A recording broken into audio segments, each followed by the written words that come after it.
Okay, I'm Dr. Michael Gervais, by trade and training a sport and performance psychologist, and I'm here with the absolute legend, T.O., Hall of Famer, Pro Bowler, and absolute legend when it comes to making a difference in the environments that he's in. And I'm incredibly excited to sit with you, to learn with you, and to better understand how it is that you've been coached and the ways that you found to be important, the frameworks that you found to be important to help coach others. So great to sit with you, T.O. No, appreciate it. Thanks for having me. At a young age, what was one or two of the most significant things a coach whispered in your ear or repeated to you over and over again, or just embodied that helped you become the best version of yourself? I think it was as a freshman or sophomore. I mean, at the end of every season, the season ends. There's that period where you go from, some guys transition from one sport to another, and that's ideally what I did. And then if you're not playing another sport, then you have spring workouts. You have you have this downtime or this period where you have to get yourself bigger, faster, and stronger. You have this time to lift weights if you're not playing another sport. And so I think there was one of those times where, again, before the transition of me playing another sport as football ended, then he had everybody in the locker room. Obviously the seniors that were going to be graduating, what have you, they weren't in that locker room. So it was obviously it was kind of like the freshmen that was going to be sophomores or what have you, and sophomores, juniors, and juniors, seniors. We were in that locker room, and he basically just said, like, yo, you just experienced a season, depending on how good or great we did or what have you. We had a recap of what that was like, and he was like, yo, obviously we didn't win a state championship, but he was like, yo, there's room for improvement. And then he goes, yo, and for me, I was an underclassman, so I didn't play a lot. And so he basically had a message to a lot of the older guys that were about to be seniors. And he had a message for these younger guys that were embarking upon being upperclassmen, and they had 2 to 3 more years of football left. And he basically said that, for these underclassmen that had witnessed on Friday nights these games, and obviously we played JV games, he basically said, if you guys want to be like these juniors and seniors, and obviously there was levels of success of a lot of players on our football team. And so I knew who they were. You could identify the guys that were, had the potential to go on and play college and beyond. And so he basically said, if you want to be like these guys, then, this is where it starts. And we were sitting in the weight room. This is where he was having this meeting. He said, this is where it starts.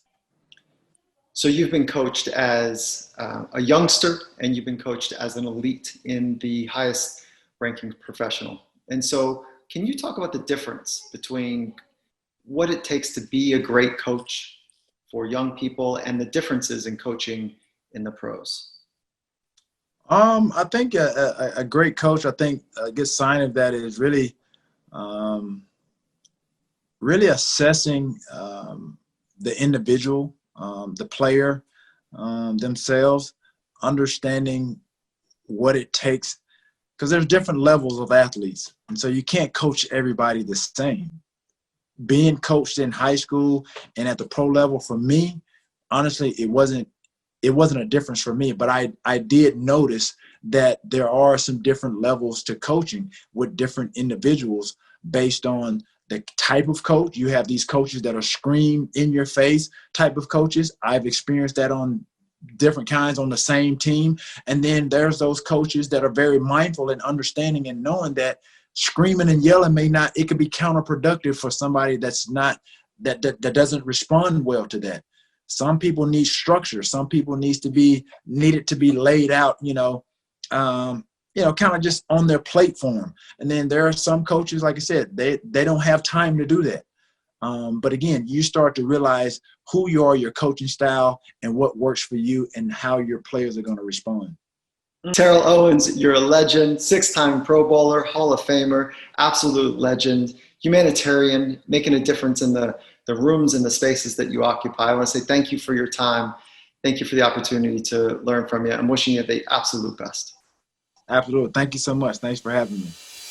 Okay, we're here with an absolute legend, 8-time Olympic medalist, 3-time Olympian, Apolo Ohno, and a friend. And I'm excited to have this conversation with you and to talk about youth sports and youth coaching and your experience as a young athlete. So before we get started, how are you? I'm great, Dr. Mike. It's good to see you again. It's been a very interesting year, but I'm excited to talk about all things of next generation youth sport and what's exciting in sport and how we can transition out of this thing in a positive way. So as being a legend in sport, let's go back to the place of where did you start? Like, how did you get started in sports? So I got started in sports, I think, like every kid who just grows up, and that was by just playing baseball, playing basketball, riding my bike, jumping in the water. There was no competition. I mean, there was amongst myself and my friends, but there was no structure. It was about me playing sports and then idolizing and looking up to the greats of that era and those times, guys who seemed bigger than life. But my youth was really spent just simply playing. And I think that was a big part of my ability to transition between sports so easily and play all of the sports and traditional American stick and ball sports. But short track speed skating was really different. That was a sport that, growing up in the Pacific Northwest, I had never heard about short track speed skating. I had never done it. It looked like a brand new sport to me. And from there, it was literally watching it on television, asking my dad for a pair of skates, and then finding local ice hockey rinks who had excess ice time that we would jump on with my friends, like on the weekend, and just try to figure out how to skate and copy in my head what I remember from the Olympics. So you were a multi-sport athlete growing up. You got exposed to a lot of different looks and angles and feels and coaches and experiences. And were you more of a student of guided discovery where your coaches and parents said, hey, go figure this sport out, like swimming or other sports that you played in? Or was it more structural where it was like, okay, everything that you're doing is going to have a coach, there's going to be expert commentary about how to get better? Like, where did you fall between formal instruction and guided discovery as a kid? In the early years of me just playing and playing sport, I had coaches, but I didn't never looked at it as like practice or training. It was more just, my father would drop me off at the local, swimming club, and I would swim, and we had a training program, and I had a coach, Bill Christensen. I still remember his name. He was my first swimming coach. And he, we had our training exercises, but I never really remember that. I just remember just basically playing in the pool, and I couldn't wait until practice was over so that we could play water polo against each other. That's what I looked forward to. So the structure it wasn't rigid. It wasn't until until I really started pursuing the sport in short track that I saw a real training program with a real coach and a real objective. Like, the metric then was, how do we win? And when I was swimming and playing these other sports, you're still thinking about how to win, but you're not thinking about it in the same respect of, okay, this is January, how do I be my best in May? It was none of that. It was just, kind of going through the motions. The coach was very good at guiding the way to not overstep the boundaries of, this is no longer fun for me. And that's actually what happened to me when I was swimming. Was as I was advancing and getting better and better, I was being invited to go train with some of these, community college athletes. And, I was like 11, 12 years old, and I'm jumping in the pool, and these athletes are training with their weights, on top of the pool. They jump in, and there was no talking during practice. And quite honestly, that was not a good experience for me. I mean, I'm 12, 13 years old, so I'm swimming underneath the water, like basically singing songs to myself, just trying to keep myself entertained for the 2 hours that I was there. But it didn't last because of that. And I think looking back, if there was a way to blend more of the fun and play aspect, and then underlying that is this structure of training, but I don't really think about it, it would have been much different. Looking back now, what did you miss? What did you not get to experience because you were experiencing the relentless edge to become your very best at a young age? I'm actually really glad that you brought that up. So it's a seesaw, right? When you commit to something at the age of 14 years old, I moved from Seattle to Lake Placid. And that was a huge change for me. So my school, my environment around the friends in that school, my life is now revolving around one singular focus, and that is to become the best version of the athlete of who I was. And then look at my life in these kind of sections of every 4 years is how I would define that. For the next 12 or 15 years of my life, that's how my life would be really actually lived. So a lot of the friends that I had growing up in junior high and in high school, I mean, I was there, but I wasn't there. So my childhood was not normal. It was very unique and very different. And it was challenging, right? Because I sacrificed a part of that, which is my choice to do something. And I was traveling the world at the age of 14, competing in all these countries. And that itself was the incredible attributes and life lessons learned.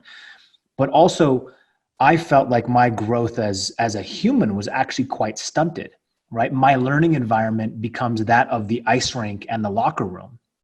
And my personal development that we normally would see as a young athlete comes in the form of who my coach is and the relationship with my parents. And so instead of the replacement of being in a classroom or an academic atmosphere where you've got many friends and many different opportunities to grow and explore, my exploration really came in the form of how do I be better on the ice? So it's this very singular focus, which is extremely powerful when harnessed. When I retired, it was very clear to me, Mike, that I saw there was a huge part of my life that I was living that other people didn't live. And I also didn't experience because I didn't grow up in a normal traditional setting. I didn't have a lot of friends from high school. I was this transient Olympic athlete bouncing from city to city while we were training. And I was in school, but I wasn't paying attention to the academic. I was just thinking about how do I get back to the ice rink? How do I get back to the weight room? How do I do that? That became my sole focus.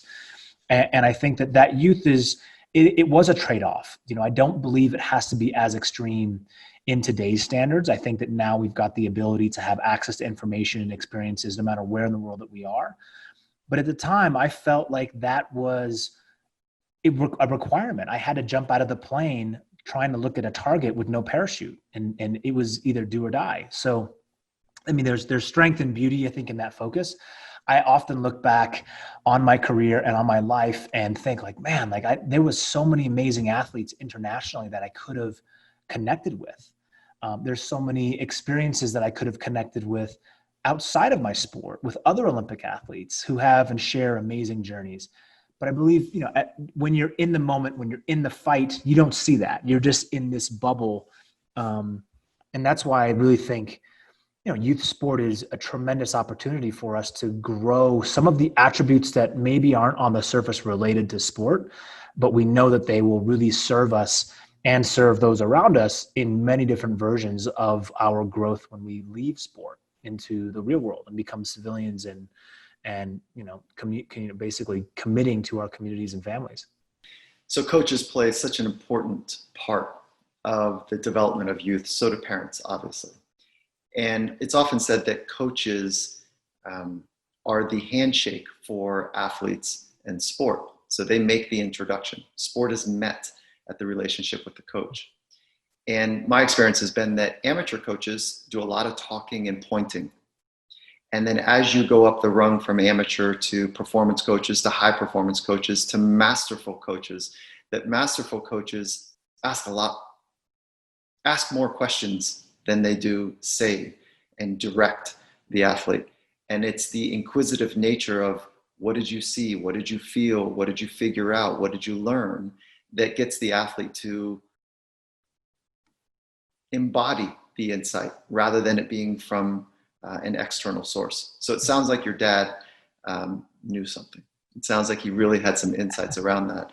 And that being said, as a slight transition, Project Play is calling this hour Redefining Winning in Youth Coaching.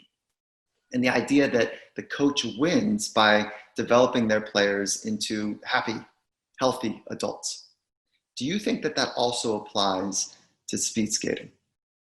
I think it's so important. And the way it applies to speed skating, short track speed skating is the embodiment of you cannot control every aspect of your sport.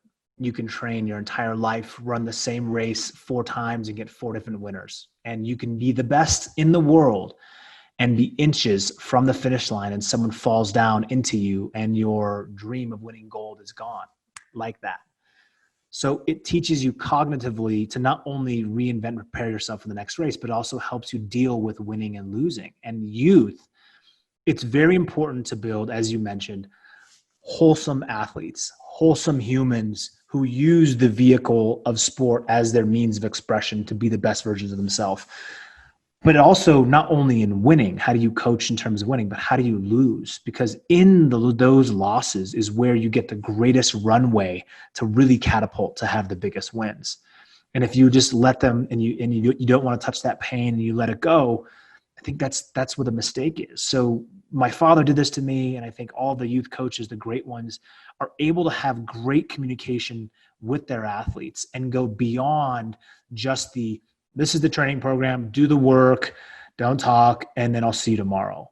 I think it goes many layers beyond that. And if you can tie in the lessons that sport will teach you, the stronger and more resilient and better that we can reinvent ourselves and adapt to any environment and still perform very well. I think that's what we would want to see, is when all of the odds are stacked against an athlete or a team, or when it gets really tough and we look in the face of that athlete, what does the athlete do? Do they crumble and cower and go back? Or do they stand tall and be strong in the face of that fire?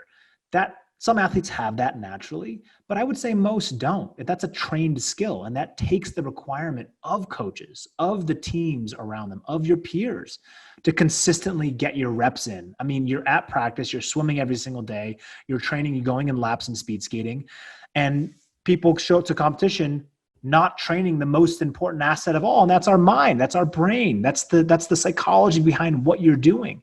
So I think that the shift has to occur where once you know that this is unlimited in its ability to handle anything, stress, your life is the door is open and the glass ceiling is shattered. And I think that when I think about the next generation of athletes, yes, I want them to win. Yes, I want them to go to Beijing 2022 and bring home medals. But more importantly, I want them to go there prepared to feel like they have zero regrets about their preparation, and then come home regardless of the outcome, ready to tackle what's challenging next. Because athletes in their essence, we like to think of them as having all of the attributes that we would want to have and hire as a part of a company or an organization, because they've been through the fire. They know what to do. Hard work is just a standardized table stakes to them. It's these other elements that I hope and I urge the youth coaches around this country to say, you are the shaping form. You are molding these young athletes, not just to be great in sport, to be great in life. And that's really cool. It gives me goosebumps just thinking about that. Thank you. Awesome. Appreciate you, Apolo. Thank you. Thanks, Dr. Michael.